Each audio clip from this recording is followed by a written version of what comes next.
Ce jour dédié pour la Refoua Shema, la guérison complète et rapide de Lior Georges Israël, Ben Carole Marcel Yael. La question de Eliaou. En fait, je voulais savoir l'importance des brachot avant de manger du Birkat Amazon. Dans quel ordre il faut les faire, pourquoi, quand. Les bénédictions concernant les aliments, pourquoi et comment. Alors, comment, on ne va pas en parler tellement parce que ce n'est pas le lieu maintenant de la halakha. En tout cas, il est écrit dans la Torah. Tu mangeras, tu seras rassasié et tu feras la bénédiction. Donc la bénédiction que nous avons, d'ailleurs la seule bénédiction que nous avons qui est la Torah. Tous les autres ce sont des décrets des Rabbanan, des sages d'Israël. L'obligation de la Torah de Satan Bracha ne concerne que Birkat Amazon, donc la bracha qu'on fait après un repas de pain, à condition qu'on soit rassasié. Si on n'est pas rassasié, on a fait quand même si on a mangé une quantité de kazaït, soit d'un cube de 3,1 cm de côté, en moins de 4 minutes.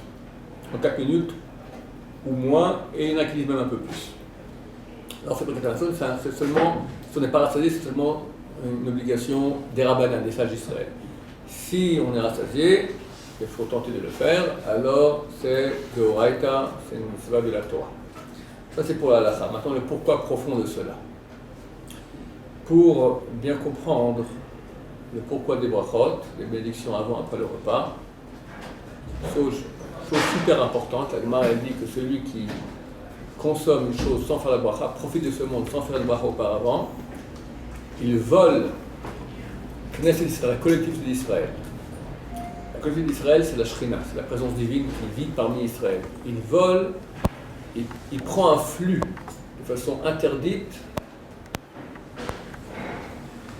du peuple d'Israël. Il faut expliquer un peu profondément ces choses-là qui sont vraiment profondes.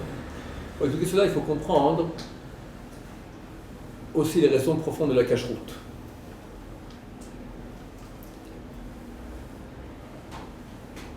Les ignorants ont voulu dire un jour que la cacheroute est instituée pour des raisons de santé.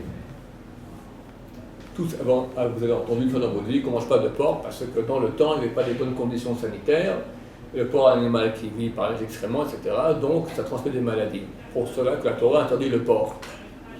Bêtise énorme. Pourquoi? Parce que dès ce moment, à part le porc, je te donne des dizaines de cas, presque tous les cas de cacheroute qui n'ont rien à voir avec les questions sanitaires. Par exemple, quelqu'un me dit, ils disent par exemple, c'est pas bien de mélanger le lait et la viande parce que ça fait des mélanges pas très bien dans le ventre, c'est dur à digérer.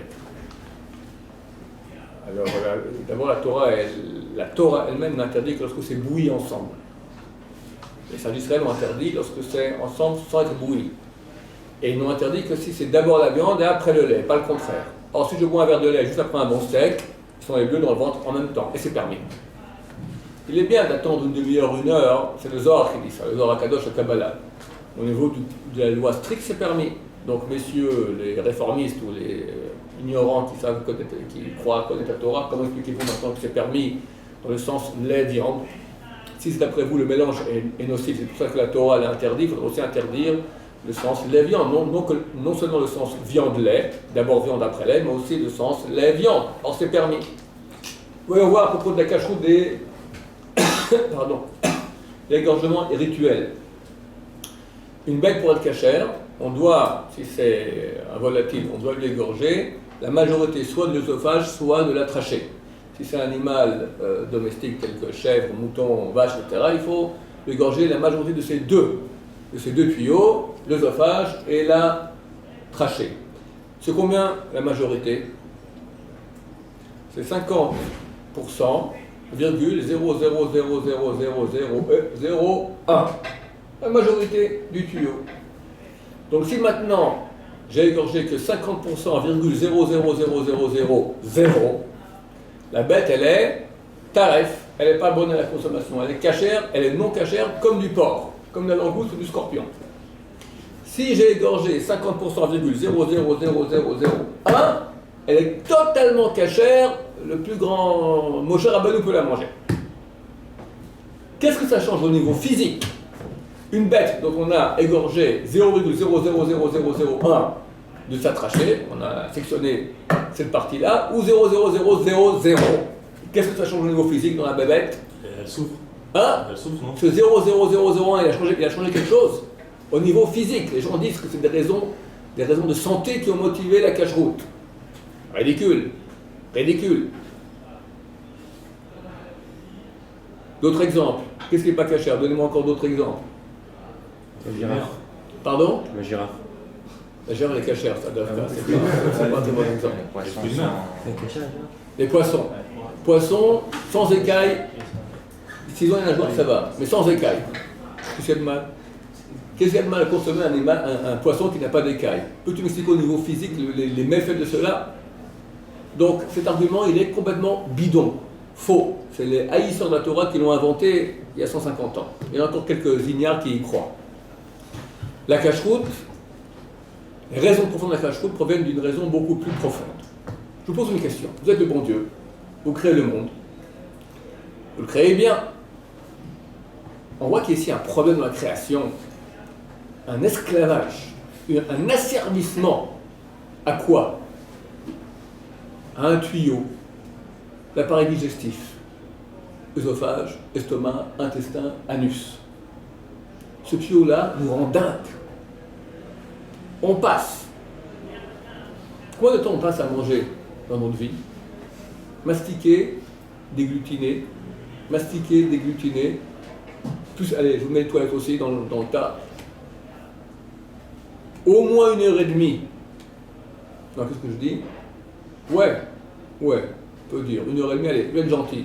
1 heure, si on est super rapide. 1 heure par jour. Entre 1 heure et 1h30 par jour, tu es en train de mastiquer, déglutiner, éjecter. Ça fait combien de ta vie active? Quand tu dors en moyenne 8 heures, 16 heures, c'est combien? Ça nous fait, allez, 7% de la vie active. Maintenant, ça je suis gentil quand je parle de 7%. Combien de temps tu passes à voir de quoi mastiquer, déglutiner, éjecter? On passe notre vie comme les animaux. Qu'est-ce qu'ils font toute leur vie? Les oiseaux, les chiens, les chats, partout, les lapins, les loups. Cherchent à manger, partout cherchent à manger. On bosse. Yomam, Balala, et Yoshbot, c'est marqué dans Bereshit. Jour et nuit, ils n'arrêtent pas de bosser. On bosse pour se nourrir. Franchement, c'était le bon Dieu. Comment tu aurais créé le monde? Moi, je crée maintenant, on se nourrit par l'oxygène. Un bon coup comme ça, et voilà, c'est en pleine forme. De temps en temps, des plaisirs, ok, on pourra avoir des plaisirs culinaires, etc. On peut avoir, Dieu peut créer tous les plaisirs. On appuie comme ça, c'est canard à l'orange, on fait comme ça, c'est caviar, on fait comme ça, c'est d'amrout, ce que tu aimes, d'accord? Un bon Beaujolais Château Margaux 1936, allez, tu t'appuies là-dessus, ça fait la neurone, et tu kiffes le bon vin. Dieu peut faire ça. Donc il n'a pas créé maintenant la nécessité de manger pour les plaisirs culinaires. Il y a une nécessité ici. Tu passes facilement 70 à 80% de ta vie pour un tuyau qui à la fin de ta vie, il est vide et il sent mauvais. Alors, où c'est crétin? Et dans ce cas-là, alors, Dieu aurait fait des choses qui sont crétins, ou bien il y a une raison profonde à cela. Une raison tellement puissante que Dieu, oui, c'est bien que l'homme maintenant mange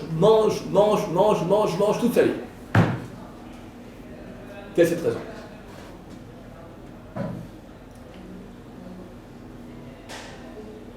Dieu, pour des raisons qu'on évoquera dans d'autres cours, a voulu nous donner le plus gros cadeau qu'il puisse y avoir, celui d'être. Pour être, on doit avoir un libre arbitre. Sinon, tu n'aides pas, tu es programmé. Quelqu'un qui est programmé, il n'aide pas. Je prends un robot, je le programme, il est super actif. Il s'éclate.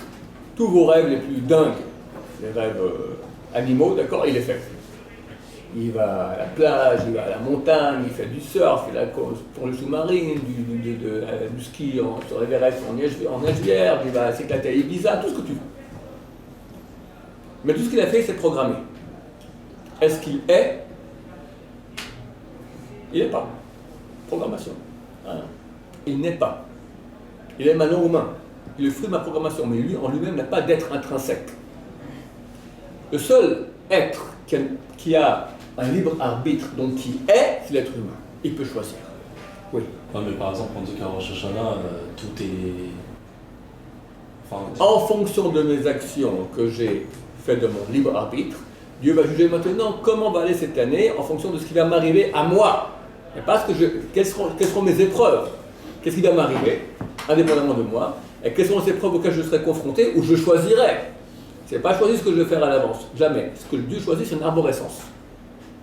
C'est une arborescence de choix. Ça, c'est fixé à Rosh Hashanah. Tu vas aller une arborescence qui va dans ce sens, une autre qui va dans ce sens, une autre qui va dans ce sens. C'est toujours une arborescence avec des millions de choix possibles. Ça, c'est fixé à Rosh Hashanah. Pour que j'ai libre arbitre et qu'il y ait choix, il faut absolument créer le mal, le mensonge, la tentation de se tromper, de faire le mal. Donc Dieu a créé dans le monde des forces extrêmement puissantes de mal. Dieu, qu'est-ce qu'il est? Il est. C'est ce qu'on sait de lui. Son nom, Haya Ove Veye, qui était Esora. C'est-à-dire être, l'être suprême. Être. C'est quoi être? On appelle ça la vérité. Ceux qui ont une soif de vérité dans la vie, c'est une soif d'être. Une soif de sens. Ils ne veulent pas rater leur vie, ils veulent être dans la vérité, c'est-à-dire être vraiment. C'est quoi la vérité, c'est quoi le mensonge? Je dis c'est un mouchoir, vrai ou faux? Dans ce qu'on appelle en français notre convention de langage, c'est vrai, c'est un mouchoir. Je dis c'est une poule mouillée. Faux. Pourquoi c'est faux? Parce que dans la réalité, il n'y a pas de poule mouillée, c'est un mouchoir. Donc vrai égale réel, faux égale non réel. Ce que dit la Torah, j'ai mis devant toi la vie, la mort, choisis la vie. La vérité, elle est vivante, elle est réelle, donc il y a une vie. La mort, elle est absente. Il n'y a pas de vie, il n'y a rien. Comment Dieu peut-il donner de la vie à la mort? Du pouvoir. Eh bien, Dieu a donné de la vie à la mort. Il a donné un pouvoir au serpent originel, le mal. Le mal est venu s'incarner dans le serpent originel et a pu aller tenter Adam et Ève. C'est-à-dire, Dieu a donné une force au mal. Attends, lorsque le premier homme il a péché, il a donné une force beaucoup plus grande au mal. Avant le péché, le mal était extérieur à lui. Lorsqu'il a ingurgité, le mal est devenu intérieur à lui. Dès lors, qu'est-ce qui s'est passé? Ça explique la mystique juive. Toutes les parties d'âme du premier homme, c'était un être divin, le premier homme, à l'image de Dieu, est descendu extrêmement bas, dans des mondes morts qui n'existaient pas, qui n'étaient que potentiels, morts, et il a donné de la vie à ces mondes. Les parties d'âme du premier homme sont des parties divines, c'est donc la vie, les parties de vie, sont rentrées dans la mort et ont donné vie à la mort. Quand tu donnes vie à la mort, qu'est-ce que ça fait? Ça fait un mort vivant. Frankenstein, vous connaissez? Dracula. Ben, nous on appelle ça Hitler, on appelle ça Khomeini, on appelle ça Saddam Hussein, on appelle ça Rouhani, on appelle ça Nasser, on appelle ça Torquemada. C'est des morts vivants. Ça veut dire des vivants, mais qui viennent du côté de la mort. Ils aiment la mort, ils aiment le mal, ils ont la haine du bien. L'univers entier est mélangé bien et mal. Déjà à la base, c'était comme ça, avant le péché originel, mais encore beaucoup plus après. C'est pour ça que nous vivons dans un monde qui est extrêmement difficile. Il y a beaucoup de morts, beaucoup de forces. Et nous, notre job, c'est un seul job. C'est ma chère qui dit, on a un seul job à faire. Par nos mitzvot, par l'étude de Torah. Et si on ne le fait pas par la souffrance, on retire des étincelles de vie qu'il y a dans la mort. C'est le boulot qu'on fait. Et la mitzvah qui a le plus la capacité de faire cela, c'est l'étude de Torah. C'est une mitzvah extrêmement grande. Par cela, on fait sortir, on aspire quelque part toutes les étincelles de sainteté et on les fait monter dans la vie. On réintègre maintenant la situation originale qui a été complètement détruite par le péché originel. Une des actions que nous faisons dans ce sens est le fait de manger. Dans chaque aliment, il y a un pourcentage de bien et de mal. L'étincelle de bien, de vie, et puissance négative. Quand je mange, qu'est-ce qui se passe? Je fais une sélection physique entre le bien qui passe dans le sang et le mal qui est éjecté dans les excréments ou dans l'urine, les déchets. De même qu'il y a cette sélection au niveau physique, elle est liée aussi au niveau spirituel. Les étincelles de vie passe dans le sang et ça donne de l'énergie de vie. Et le sang, c'est l'énergie. Tandis que notre âme même, elle repose sur le sang, elle repose sur le sang, c'est lié ensemble. Adam ou Nefesh, dit la Torah, le sang, c'est l'âme. La partie la plus basse que nous avons d'âme s'appelle le Nefesh, c'est le sang. Et l'excrément, c'est l'impureté. À un point tel qu'il est extrêmement grave d'après la Torah, même de penser une pensée de Torah face à un excrément. Pourquoi? Parce que la Torah, c'est la sainteté en elle-même, c'est la vie. Et l'excrément, c'est le résultat. Après que tu as retiré toutes les étincelles de sainteté, ce qui reste, c'est vraiment le mal dans le mal. Il n'y a plus rien. Et toi maintenant, tu parles de vie, alors si de nouveau c'est happer, toutes les étincelles repartent, elles sont absorbées de nouveau dans l'excrément. Et de nouveau, tu fais retomber tout. Tu as fait de nouveau retomber toutes les étincelles de vie dans l'excrément. Donc faites très attention à cet interdit-là, de ne pas prononcer des paroles de Torah dans les toilettes, face à de l'urine, du vomi, tout ce qui sent mauvais. Lorsque c'est dû à une putréfaction, de l'ammoniac ou du soufre, ça sent mauvais, mais il n'y a pas de problème. Il y en a qui disent que oui, mais la majorité des postes me disent que non. En tout cas, si elle fait une putréfaction, c'est complètement interdit. Donc, qu'est-ce qui se passe quand on mange? Enfin, en fait, on fait cette action, qui est le but de l'humanité actuellement, de sélection entre bien et mal. C'est la raison profonde de la cachoute. Pourquoi? Parce que il y a certains aliments qui ont un très grand pourcentage d'étincelles de sainteté pour peu de mal. Donc le tikkun de réparation, elle est facile. Par exemple, au niveau des animaux vivants, il est très bien de manger du poisson Shabbat. Shabbat, on a un supplément d'âme qui rend ce travail de sélection beaucoup plus facile et rapide. C'est une mission de beaucoup manger Shabbat. Il ne faut pas non plus trop s'empiffrer, mais c'est bien de manger bien. Pourquoi? Parce qu'on fait une très grande action de réparation. Et c'est nécessaire de manger du poisson, c'est possible à tous les repas. Pourquoi le poisson? Parce que le poisson est l'animal qui est le plus facile à réparer. Pourquoi? Il possède beaucoup d'étincelles de bien pour peu de mal. Preuve en est que contrairement à la viande, comment on fait pour cachériser un poisson? Eh bien rien.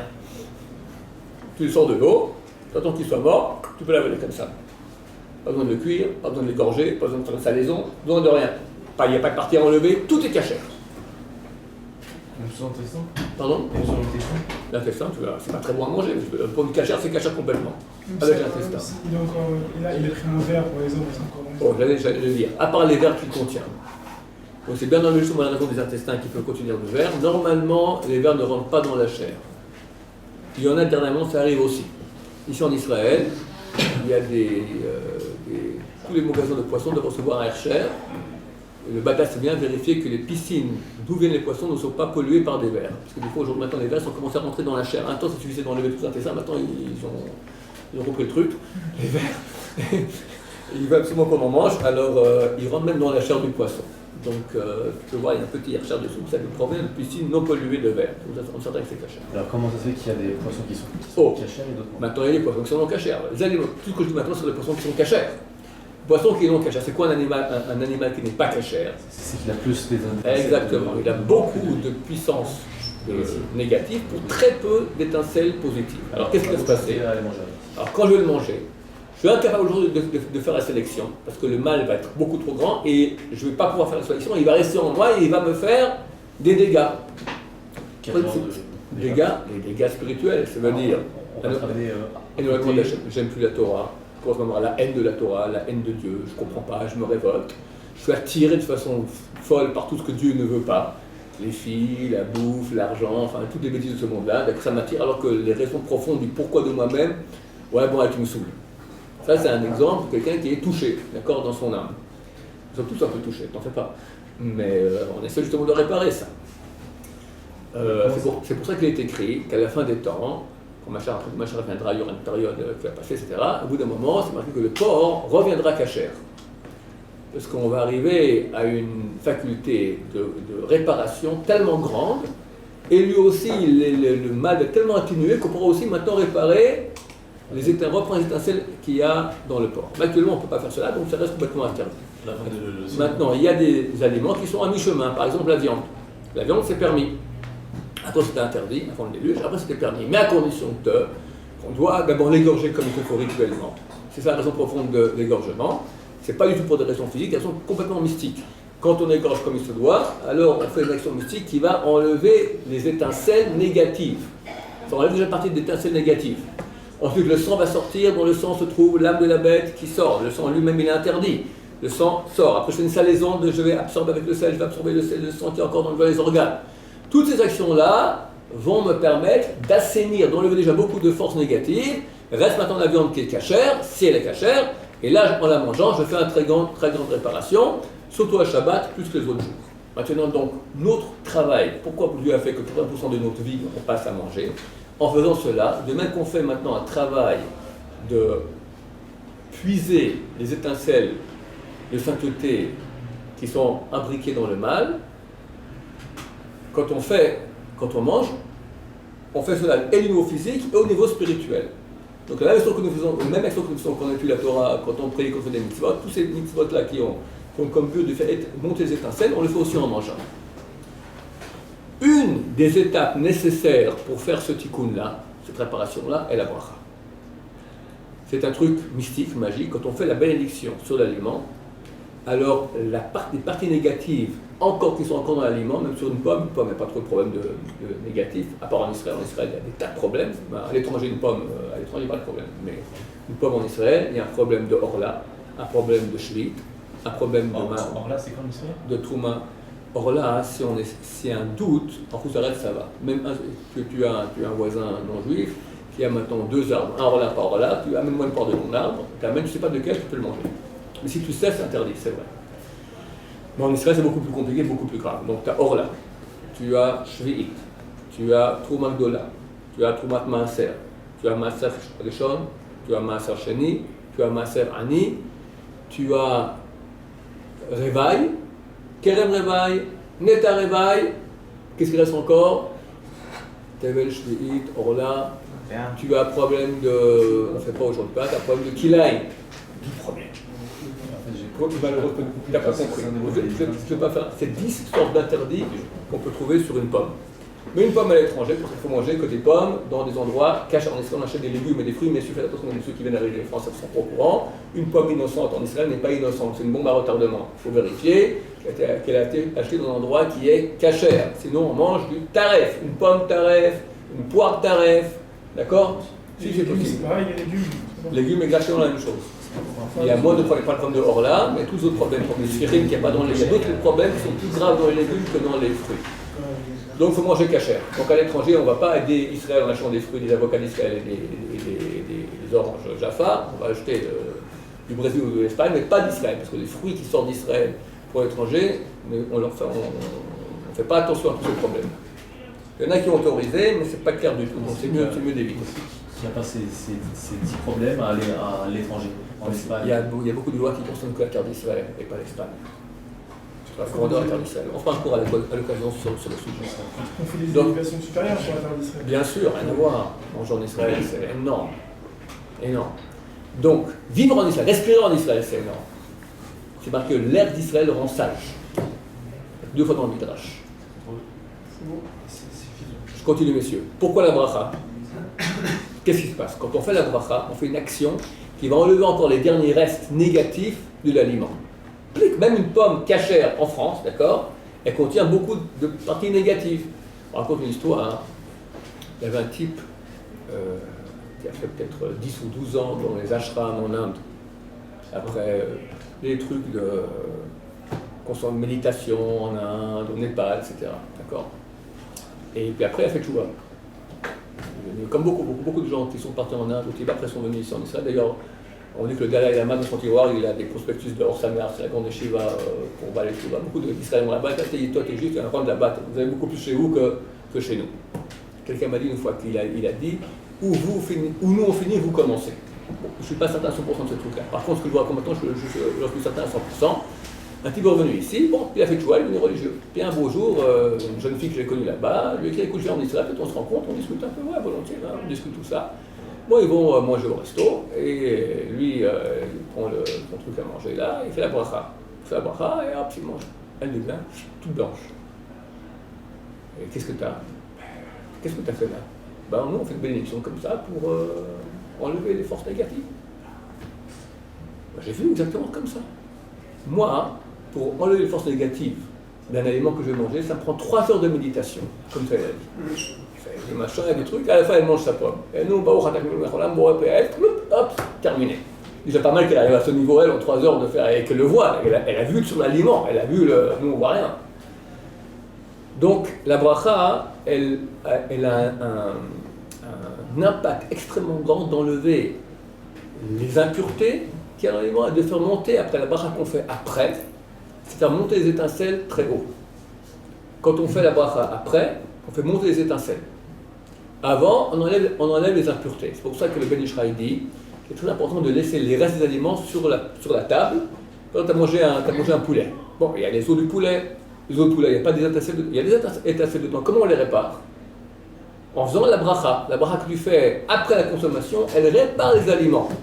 C'est très bien. Un temps, je disais ça à l'Yeshiva, donc on faisait les gens faisaient un grand tas comme ça d'eau et ils faisaient la bracha. Mais bon, ça n'a pas tenu la route longtemps. Ben Ish Chai donne un conseil, il pose une question, il dit on mange le repas, puis après tu as des tas de restes sur la table.